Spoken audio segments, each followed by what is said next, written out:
Okay, now go. Creative Insurgents. Creative Insurgents.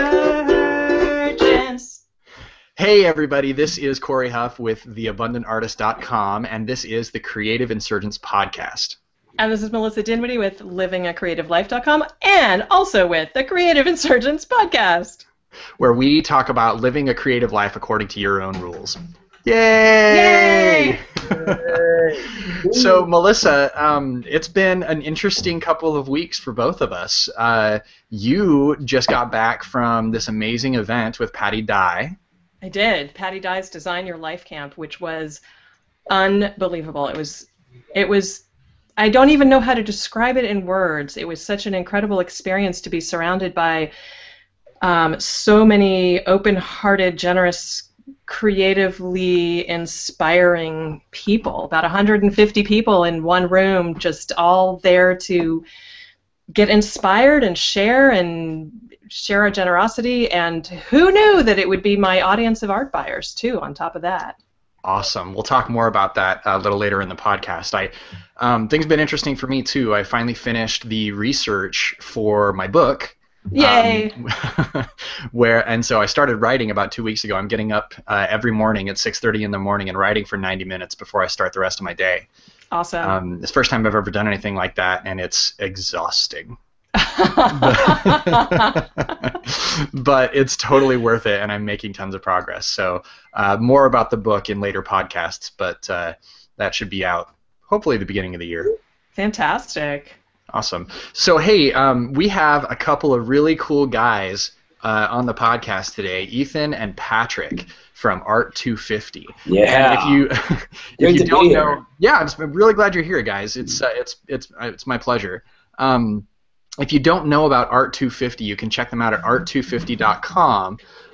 And these guys are a technology startup, and they do things like help you sell your art. So we thought that they'd be worth having on today. The Art250 iPad app is really cool, and it was picked by the iTunes store editors as the #1 new and noteworthy iPad app in the lifestyle section a few weeks ago. It does all kinds of cool things like enable people to lift up their iPad and take a picture of the wall and then see how people's art on the site would look on their wall. I played around with it last night, and my wife was like, "What are you doing?" because I was too lazy to get off the couch. So, guys, why don't you say hi and tell us a little bit about Art250? Yeah, thank you for the introduction, Cory. That was fantastic. I'm Ethan Appleby, as you said, one of the co-founders of Art250, and I'm joined by Patrick, whose video seems a little delayed. Anyways, Art250 is something that was born about a year ago, but we launched 10 weeks ago in late July. And I think one of the things for us that was really important is like looking at creating some kind of a unique discovery tool for original art. And what we found when looking out there, and this is through a personal struggle, was finding original art isn't an easy thing to do. I mean, there's the option of going to the galleries, which can be intimidating and expensive. And the online space, we found there's a lot out there, but it's really fragmented. And it's kind of like, where do I go? And there's so many choices. And so what we do is look to kind of create focus and a discovery tool for buyers to find original art, and for artists to reach new audiences. Love it. That's awesome. Yeah. So you were talking about having bad experiences with art galleries. Like I was on vacation this summer in this really popular tourist city on Prince Edward Island. Yeah. Off the east coast of Canada, and my wife and I love to go look at local art when we're traveling. And I went into this gallery, and there was this just gorgeous piece by this Russian painter, and it was like ridiculously expensive. And I asked, who the artist was, and I had to go find the gallery owner. And then he treated me like crap. Right? It was unbelievable. Like I asked him how much it cost, and he told me, and I was like, oh well, obviously I can't do that right now. And I said, do you mind if I take a picture of it so that I can save it for later? And they were like, no. Yeah. And then I told him I didn't have money right now, and he was like, I'm sure you do. Ah! Yeah. Wow. No, yeah. I think like, I'm not that's lying to you. Anyway. Can you guys hear me? Am I? Yeah. Well, Yes. we can hear you. Okay. Yeah. No, I think that's exactly what we think is so wrong with the art market right now, and the art market is really broken. There's so many artists out there creating beautiful work, and there's so many buyers out there who would love to have something unique and original hanging on their wall. But the problem is there's this middleman world, and there's too few people who get to decide what's beautiful and what ends up on the marketplace. And the power of technology from our perspective is really supposed to be removing those middlemen to sort of disintermediate that and really put the power back in the hands of the creators where it belongs. And so that's really what we see Art250 doing in the long run. That's a really powerful message. It's something that Melissa and I talk about a lot in our various blogs and podcasts. You don't have to depend on art galleries anymore. There's all sorts of emerging tools like Art250 and others for artists to form a connection with collectors and fans directly. So I really love this. So how did you guys come up with the idea? Yeah, I mean, so, I think it was kind of inspired, by moving into a new place and kind of wanting to upgrade my lifestyle a little bit, but I still found I had the same, Ikea art on my wall that all my friends had. Not that there's anything wrong with that. There are many things wrong with it. No. And so, I was out looking, and so it's a struggle, a challenge I was having. And then I participated in a startup weekend, which is one of these sort of 54 hours. You have to come up with an idea and prototype and pitch it to a panel of judges. And I took this challenge of how do I make original art more accessible? How can I find it and do it in a in a unique way? And so using just conducted a lot of interviews, talked to a lot of buyers and artists to really identify some needs in the market. And that was the beginning of Art250. Yeah, and I think what came out of that was cool is just three things, really. What role can technology play from a visualization standpoint in helping make art more accessible, right? Like if I see the art hanging on my wall, does that make me more comfortable wanting to buy it? And maybe I don't have to see it in person and touch it and talk to the artist, but if I can somehow relate with the piece and understand where it comes from and the source, does that make me more comfortable? The second part was, we heard a lot around pricing pain points, and Ethan did about 100 interviews, and both on the artist and the buyer side. I mean, buyers, especially what we call novice or amateur art buyers, they don't know what goes on in art pricing, right? Why is this piece 500? This piece is 5,000. I don't know, and it makes me think that somebody else knows, and so I get scared and go to Ikea, right? Yeah, and from the artist side, yeah, and from the artist side, we heard from a lot of emerging artists. I don't really know how to price my art, right? I know what I'd like to get for it, but I know I hate negotiating and justifying my price. And so we decided, how can we play with this technology angle and visualization, and how can we play with pricing in a way that brings both sides to the table? And so, yeah, I mean, I think one of the things that we didn't mention, but all art, it's all original, all one of a kind, all $250. And so really the idea behind that was to simplify, and what we say is take, price off the table so that the artist can just focus on creating and not have to worry about that hassle and the haggling. And from a buyer perspective, it's focus on what you like, right? And when you see it, it's like go for it. Whereas there's some cases we heard where it's like people would see something they really liked and then they'd look at the price tag and it was 10 grand. And it's like that disappointment of, oh man, I really wanted that. So it's really trying to make people more comfortable and make the experience of buying art and selling art, enjoyable. And we saw sort of addressing this price issue is one different way we could do that. Yeah. How did you guys come up with the $250 as the price point? Yeah, that's a really good question. I think from our perspective, it was looking at, I mean, to be honest, it was finding that delicate line between what someone perhaps who's buying one of their first pieces of original art would be comfortable selling and the kind of, lower end of what, an artist you could buy original art for. And and so we realized, I mean, it is, some buyers say, oh, that's a little out of my price range because they're used to buying, if not sort of Ikea art, other prints that are $100. And from an artist, we hear, oh, that's on the lower end, or I don't even produce art for that, or it's something maybe 5 years ago that I would have sold for that price. And I think for us, the message is is what we're trying to do is bridge this gap, right? And it's just the beginning. And I think for us, it's like we want to grow our price points higher. But if we can get the sort of buyer to buy that first piece of original art, and the artist, you know, it's almost like meeting in the middle to sell that, and then, you know, together the artist moves up and the buyer becomes more comfortable buying more expensive art. Yeah, and let's unpack that. Sorry, let's unpack that a little bit, because there's a lot of stuff that went in there that that maybe some artists aren't thinking about. Yeah. So the idea of you know, I do know a lot of artists who would say exactly what you just said, that, you know, I don't want to sell my art for $250 because I want to sell my art for $5,000. Well, if you're already at that point, great. You know, maybe ArtTwo50 is not the right place for you. But if you are an artist, an early career artist, and you are trying to establish a collector base and establish a group of people that are interested in your art, that $250 price point is something that somebody can be excited about getting. Maybe they're a first-time art buyer. Maybe they're young, and they have the potential to become somebody who can pay a lot more for art down the road. Yeah, I look at it as, you know, it's good for everybody. It makes the world, at the risk of sounding cheesy, it makes the world a more artful place, right? If we can toy and flirt with selling original art at the lowest end, then we're going to create more people who are excited about art and who are excited about artists. And that's good for both artists and buyers. And that's one less person who goes to Ikea, not that there's anything wrong with it, but goes to Ikea and buys that same crappy print of the Manhattan skyline that I have and everybody on my block has hanging above their couch. And so we're all about making the world a more artful place, and part of that is getting people excited about artists and original art and being original.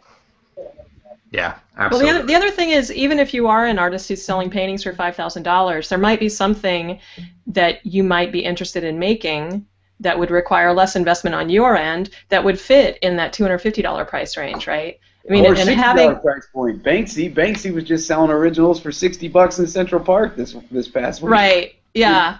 But the point is, like, when you have a clear this is the parameter, it's $250, then it gives everybody a comfort zone. The buyer knows what they're going to be spending, and if an artist is making something specifically to sell on your site or your app, then they know what to shoot for. They're not going to put in $5,000 worth of their time and materials. Exactly. They're going to put $250 in, right? And that's, I mean, and that's a great point. I think that's what it is, and that's often what we say, which is like, you know, we're not forcing anyone, you know, you to make this or for you to put this piece or a specific piece. Yeah, make something that works. Or if you have something that you would sell in that range, like, we put that forward or into the marketplace. Yeah, at the risk of maybe scaring some artists with talking about retail practices, a lower price point like this is a great way of, we call it an entry-level product, or even sometimes a loss leader, where I know you don't want to lose money on selling a $250 piece of art, but if you just break even, that can actually be really powerful, because then you get people on your list, you get people aware of you, and that is a very powerful thing, especially if it's the right person. And in the research for my book, I was reading about artists like Picasso, who were incredibly prolific in their lifetime. You know, some people estimate that he created 50,000 pieces of art in his life, and even today, people are finding random drawings of his sitting around in an attic somewhere. Yeah. And now they're worth a lot of money, but if you have sketches and studies lying around, if they're just sitting there, you might as well do something with them. Yeah. And that's a great way to get people interested in you as well. I think, I love hearing you just, you use words like loss leader, which are like such businessy terms when describing what an artist should be doing. But that's the direction that I think the world is going. Like, artists are going to be their own business managers, right? That's what technology does. They're going to run their own business. And to do that, they need the tools to start thinking like business people. And so many are. Melissa, I'm sure you're the same, are already using some of those tools now, but it's only going to get more important that artists become savvy at running their business. And part of that may be making volume plays, doing loss leaders. How can I sell more art to different diverse groups of customers. How do I get my name out there? That's the way that every other business operates, right? And so I think it's really exciting. I think we're in a really exciting point in the art market, and I know people say that about every 10 years, but I think we really are in a really exciting point where, you know, the online art business is going to supposedly double by 2017 to $11 billion. And I actually think it's much more than that. I actually think that there's a huge trend right now, and we're at the beginning of a revolution where artists are really going to become the ones who are in charge. I mean, you look at the way people buy shoes now, or high-end fashion, or anything. Art has lagged behind that, you know, and trading at, you know, 2 to 3% online. That's all going to change in the next 5 years, and the artists are really going to become the controllers of their own destiny, and that's exciting. Amen. Amen. Yeah. Podcast done. We get a little passionate. Yeah, I love it. I love it, guys. This is so much of the things that I've been wanting to communicate to artists. So this is a great conversation. So I love, you guys have a really specific way that you spread the word about Art250. You've got the $250 price point. You know, it's originals only and specific sizes. You make the whole process very easy. Mm-hmm. Do you have any ideas how artists can simplify their marketing to create a simple idea like that people can latch onto? Any thoughts or ideas? Yeah, Pat. I mean, you're smiling. Do you want to? Well, I mean, you know, I don't. I think we being people who are not professional artists have let down artists on some level, right? Because you know, all the artists that we talk to say, you know what, for every 8 hours I spend making a piece, I got to spend 16 hours trying to sell it, right? And you know what, I don't want to be on the marketing side of that. I just want to create. And I think where the business and technology world has fallen down is creating those discovery places where we actually bring buyers who are looking and match them up with pieces of art that they're going to love, right? And I think that happens I mean, look at online dating, right? That's what's going on in the rest of the world. Is that discovery is what technology in the business world should be bringing to artists. And I think that's where we come in, is we're not just going to put another gallery online, right, or perpetuate the same model like Etsy. You know, you go to Etsy, which is a great site, right? There's great shops on there. But I tell you what, nobody ever really finds pieces of art on Etsy, right? It's great for an artist to say, come check out my shop on Etsy, and you'll do some sales. But nobody really organically finds it, or at least not in any sort of scale.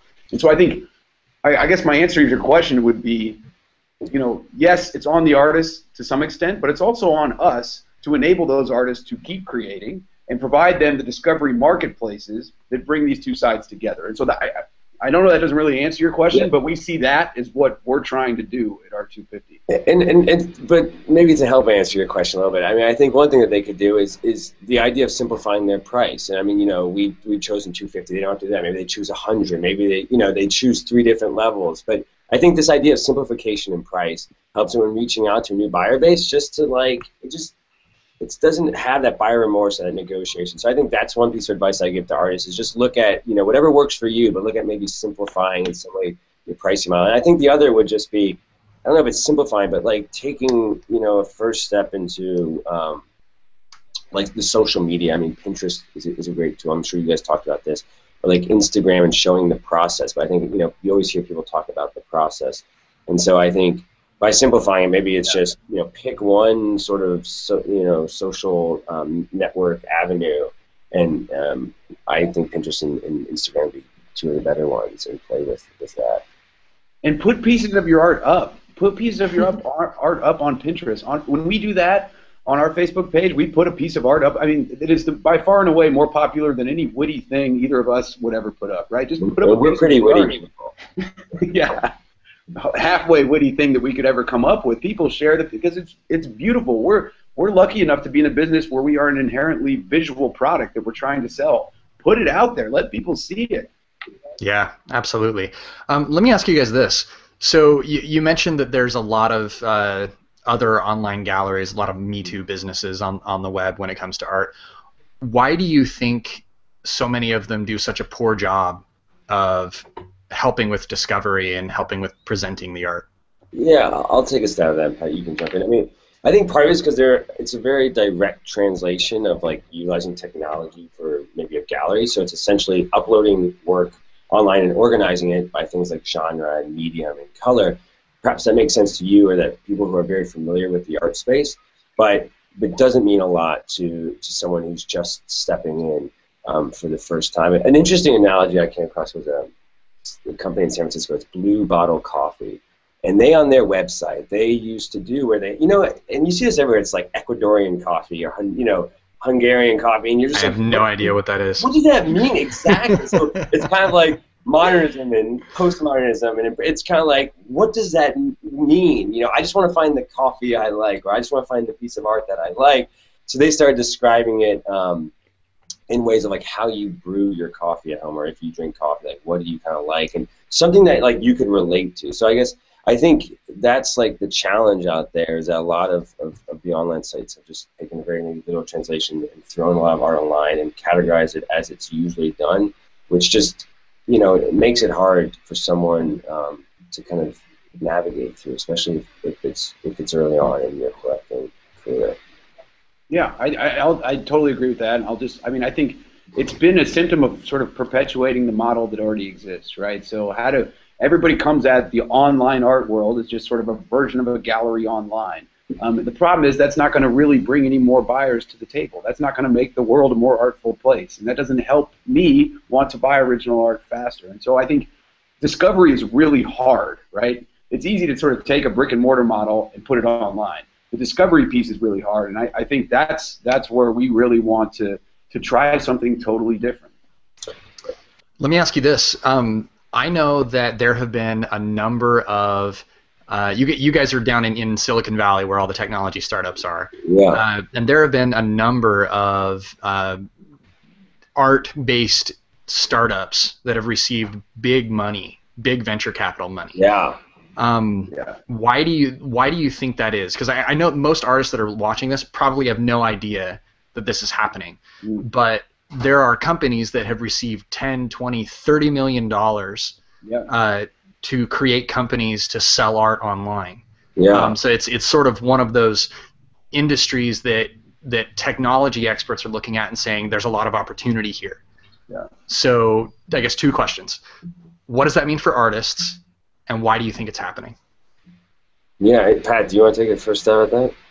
Yeah, I'll say the why do you think it's happening, I think, is sort of the easier one, which is I think it's because people look at art and it's a massive market, right? It's a global market, and it's also stuck in this archaic sort of sleepy way of doing business. It hasn't really changed much in potentially thousands of years, maybe hundreds of years. But it still operates in this sort of gateway, and somebody gets to decide what's beautiful, and everybody else goes and sticks their pieces on their own crappy blog or sells them to mom and dad. And that's sort of how it's been. So people look at that and say, this is ripe for disruption. And so technologists come in and say, we can do this. People want to fund that. I think where they have gone wrong is they're not necessarily coming at it with fresh eyes. And they're not thinking about discovery and not thinking about how do we do it in different ways. What it means for the artists is that this is exciting, right? I think it means that we really are on the forefront of a change, and I fundamentally believe that the art market is in a technology revolution. And the people who get out in front of that more, the people who are more comfortable with simply taking really good pictures of your artwork and uploading them online so they look good. That is still, there's a lot of artists out there who that is a first time. This is the first time doing that. And a picture of your art that looks good online is not necessarily the same picture of your art that you would give to a friend in hard copy form. And so just starting to get comfortable with what it means to have an online presence means you're going to be that much further ahead, that when somebody does crack this nut and really make it change the way that art business is done online, you'll be out there at the forefront with everybody else. Love the passion. I love the passion. Ethan. Yeah, no, you have nothing. I can't top that. No, I think it's ultimately a good thing for the artist. Anytime this happens with technology, it is kind of the idea of like breaking down the middleman, and so whether it's keeping sort of gallery spaces or things more honest about like how much percentage the artist is getting, or just giving the artist the power to get their work out there. I think that's only a good thing. I think, yeah, then the challenge is the idea of discovery.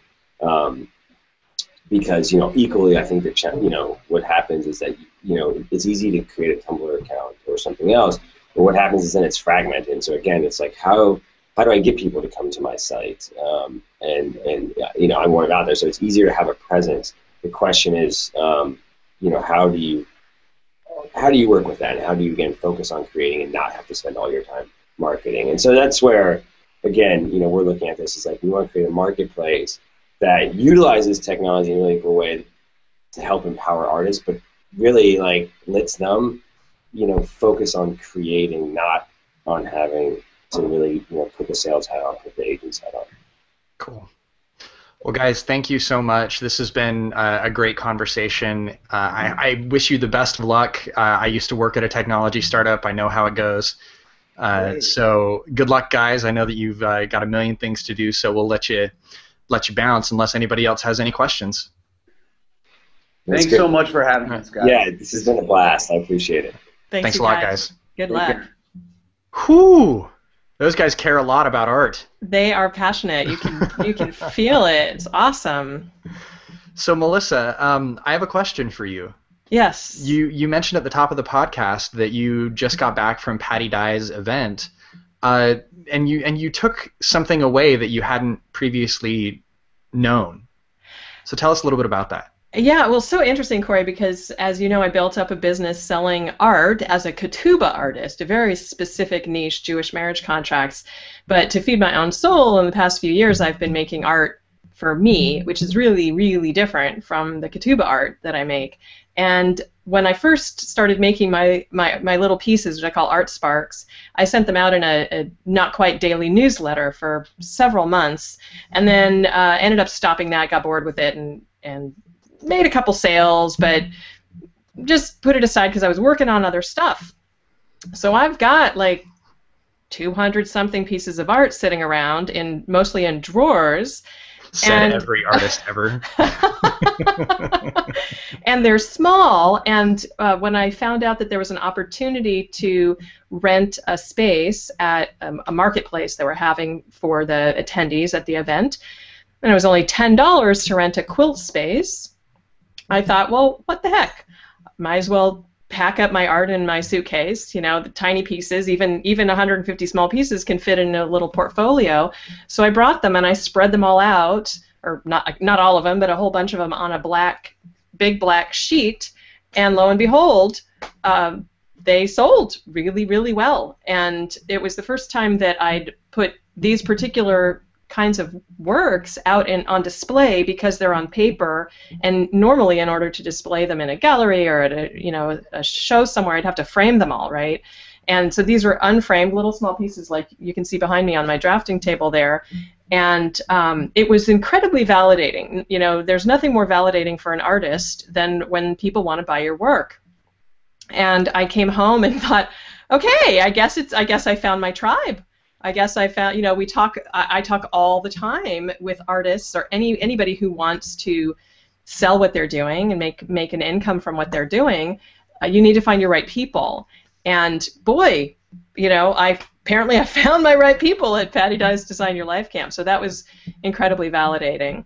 So, and the other thing that I learned from that, Cory, which is a great quick tip for everybody to take away, is that it turns out that my right people to buy this particular kind of art that I'm creating is also my right people in terms of just connecting on, a head-heart level. These are people that I just really dig, and they're people that would probably be interested in coming to my music shows, would be interested in participating in the workshops and retreats that I host.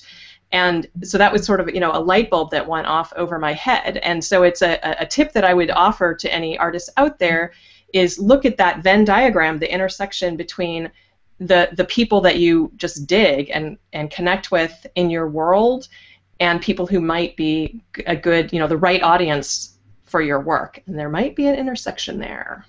Awesome. Well, that's our show today, everybody. Thank you so much for listening and watching, and we'll see you next time. Bye, everybody. Creative Insurgents. Creative Insurgents. Subscribe at creativeinsurgents.com.